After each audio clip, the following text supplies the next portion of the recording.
আল্লাহু ইয়া রাব্বি ইয়া আল্লাহ। দয়াল, দয়াল কাকে বলে এটাই চিনল না আজকের পৃথিবীর মানুষ।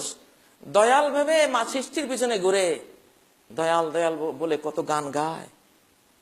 হ্যাঁ, দয়ালের জন্য জীবন দিয়ে ফেলতেছে, আসলে সে দয়াল না। দয়াল কে?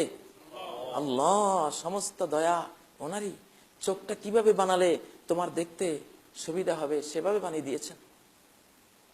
তোমার চোখের উপরে ভ্রুর একটা ছানি দিয়েছেন, যে বৃষ্টির সময় তুমি ভিজতে গেলে বা তুমি ঘরমাক্ত হয়ে গেলে ঘামের বিন্দুগুলি যাতে চোখে না ঢুকে, এই জন্য উপরে একটা বেড়ি বাঁধ, এরশাদ সরকারের বেড়ি বাঁধ দিয়ে দিচ্ছে উপরে। এটা কিন্তু মিরপুর বেড়ি বাঁধ কে দিয়েছেন? আল্লাহ দিয়েছেন।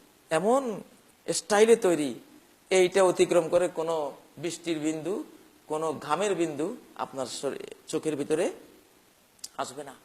আবার বাঁকা চাঁদের মতো অনেকের ভ্রু করে দিয়েছেন, যাতে এই পাশে পানি গড়ায় ওই পাশে গড়ায়, চোখের দিকে না গড়ায়। আবার এই ভ্রুর মধ্যে এমন কিছু লোম রেখে দিয়েছেন, এগুলি কাটলে মানুষ পাগল হয়ে যেতে পারে, মৃত্যুবরণ করতে পারে। এই জন্য ভ্রু প্লাক করা কঠিনভাবে ইলিগাল ঘোষণা করে দিয়েছেন, খবরদার ভ্রু প্লাক করবে না। সৃষ্টিকর্তা জানে এই ভ্রু কেন দিয়েছেন, উনি এইভাবে কেন দিয়েছেন। এখানে হাত দিবে না, চুলে হাত দাও, চুলে হাত লাগাও, কিন্তু এখানে হাত দিবা না। যে নারী এখানে হাত দেবে, ভ্রু প্লাককারিনী নারীর উপরে আল্লাহ লানত। যে ভ্রু প্লাক করার কাজ করে তার উপর আল্লাহ লানত। এই দয়া মায়াগুলি কার? আল্লাহর। আর রহমান রহিম মালিক ইয়াউমিদ্দিন। তাহলে রহমান রহিম থেকে আশা জাগে, মালিক ইয়াউমিদ্দিন বললে একটু ভয় জাগে। ভয়ের কোড়া ছাড়া তোমাকে কন্ট্রোল করা অসম্ভব।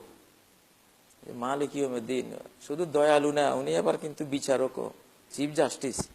জাস্টিস দেখলে তো ডর লাগে, বিচারক দেখলে সবাই চিন্তা করে আল্লাহ আমার যাতে কোনো বিচার না হয়।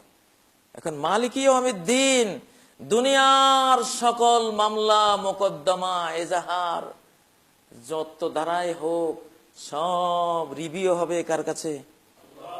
আল্লাহর কাছে। আদম থেকে কিয়ামত পর্যন্ত যত মামলা হয়েছে, হচ্ছে, হবে, সমস্ত মামলার এজাহারে কি লেখা হয়েছে, কিভাবে লেখা হয়েছে, সমস্ত মামলা কেন করা হয়েছে, কোন দৃষ্টিকোণ থেকে করা হয়েছে, সমস্ত মামলার বিচারকরা বিচার কিভাবে করেছেন, কেন করেছেন, কোন ধারায় করেছেন, পুঙ্খানুপুঙ্খ রূপে একজন রিভিউ করবেন, আরেকবার সকল মামলা তুলবেন। তিনি হলেন মালিকি ইয়াউমিদ্দিন। মালিকি ইয়াউমিদ্দিন। এক্সামিনাররা পরীক্ষার খাতা কাটে, ছাত্রদেরকে নম্বর দেয়। নাম্বার কাকে কত দিলেন? বিচারক, আপনি বিচারক, বিচার করছেন। আল্লাহ আবার সব খাতা দেখবেন, কোন ছাত্রকে আপনি কত নাম্বার দিলেন, কেন দিলেন, সমস্ত খাতা উনি আবার রিভিউ করবেন। আল্লাহু আকবার। সব নতুন করে দেখবেন, বাঁচার কোনো উপায় নাই। খালি মালিক যদি দয়া না করে, মালিক ইয়াউমিদ্দিন কি বিচার যে করবেন। সাহাবী প্রশ্ন করলেন, ইয়া রাসূলুল্লাহ, দুনিয়াতে যা নিষ্পত্তি হয়ে যায় এই মামলাগুলি কি উঠবে? না, অবশ্যই উঠবে। সুম্মা ইন্নাকুম ইয়াওমাল কিয়ামাতি ইনদা রাব্বিকুম তাখতাসিমুন। কিয়ামতের দিন আবার প্রত্যেকটা মামলা রব্বুল আলামিনের কাছে যাবে, সব ওনার কাছে যাবে। আহকামুল হাকিমিন, এক বিন্দু বিসর্গ অনু পরমাণু পরিমাণ কোন জুলুম, কোন স্বজনপ্রীতি, কোন অন্যায় তার বিচারে হবে না। আল্লাহু আল্লাহু ইয়া রাব্বি ইয়া আল্লাহ, আল্লাহু ইয়া রাব্বি ইয়া আল্লাহ। লা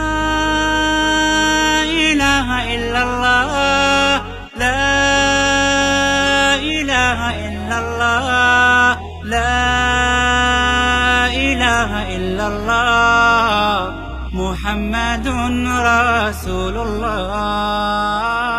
মুহাম্মদ